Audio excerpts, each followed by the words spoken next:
What Democrats are doing, instead of working for the good of our country and our future, is they're buying votes, one group at a time, appealing to different groups, telling them they're going to be more secure if they're in the hands of government or if we give them more of their money.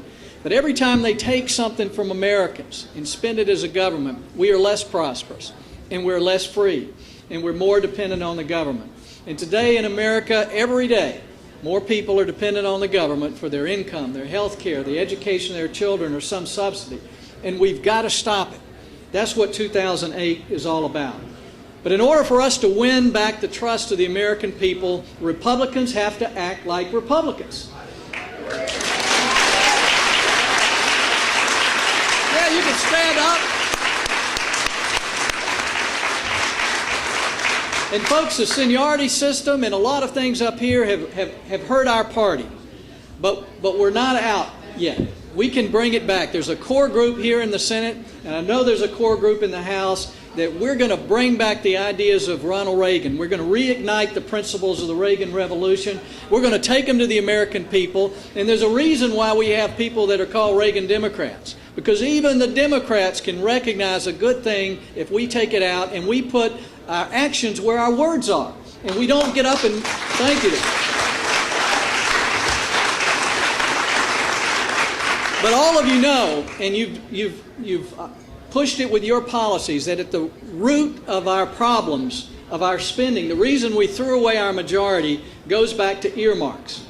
Now, I have people in South Carolina who don't know exactly what an earmark is, and they'll say, Jim, you keep fighting for that ear stuff. They don't know what it is exactly, but they know it has something to do with wasting their money. And when I first came to the House, it was explained to me that in order to get your fair share for your state, you got to ask for earmarks.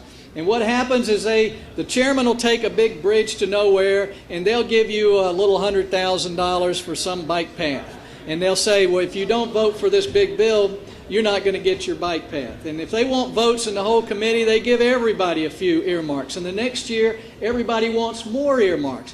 When Reagan saw a transportation bill when he was in office that had less than 200 earmarks in it, he said he hadn't seen that much lard since he was giving out ribbons at the county fair. Less than 200 earmarks. You know, last year we passed a transportation bill with over 6,000 under Republican leadership. And in 2005 there were over 15,000 earmarks. Now what this is sewer plants and museums and bike paths, and all of them you could say are good things. But it's not what we pledge allegiance to when we take our oath of office. It's not about the Constitution of the United States. You know, our job is work for the good of this country, to represent all Americans, you know, not a bunch of special interest groups. And we see what it's done to our party. We give earmarks, they raise us money. And congressmen are in jail. And it's because we as Republicans let this expand. And we need to stop it. There's still some in the Senate who don't think we should stop earmarks. But I hope you're with me in saying, man, at some point when you're addicted, you got to admit you got a problem. You go cold turkey, we got to cut all earmarks here in the country.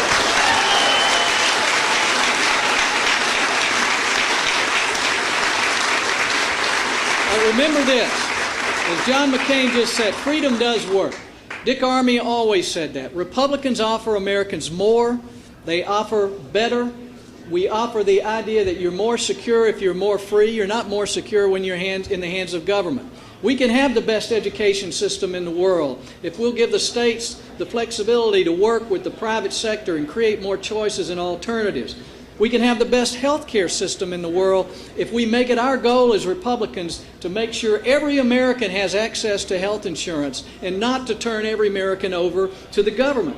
We know we can fix Social Security. We can't continue to run it in the ground. It's a way, if all we have to do is to save what Americans put into Social Security for them and not spend it on other things. But every day here in Washington, we take what you put into Social Security and spend it on something else. And we've got to stop that, and we can stop it.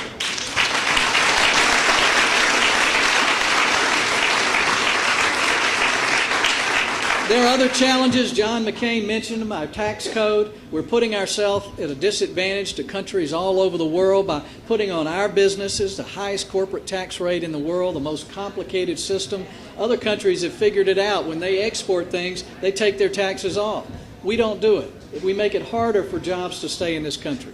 These are Republican ideas that we need to reinsert in the mix of the debate in 2008. I think we're going to have some great candidates for president, but the way you can help us, you all have congressmen and you all have senators. Give them hell. Don't take excuses anymore. No more excuses.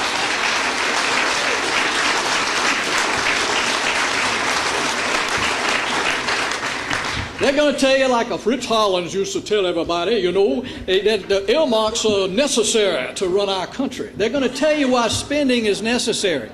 They're going to give you all the excuses. The way you help us change things is no more. Don't vote for them. Don't support them. If they're not willing to stand with us on a clear cut from the past, clear cut from too much spending, too many excuses, folks, now is the time to first take back the Republican Party. Then we can take back the majority and win the trust of the American people and lead this country in the future. You're going to be there with us, and thank you for helping. Thank you.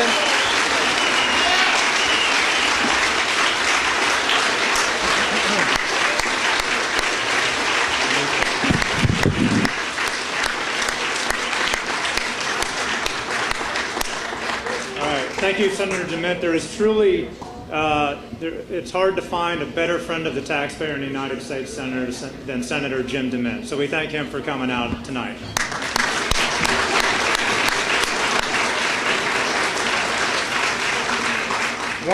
One quick announcement before everybody makes a run for the bar. The buses to the Mayflower are going to start leaving at the bottom of Capitol Hill.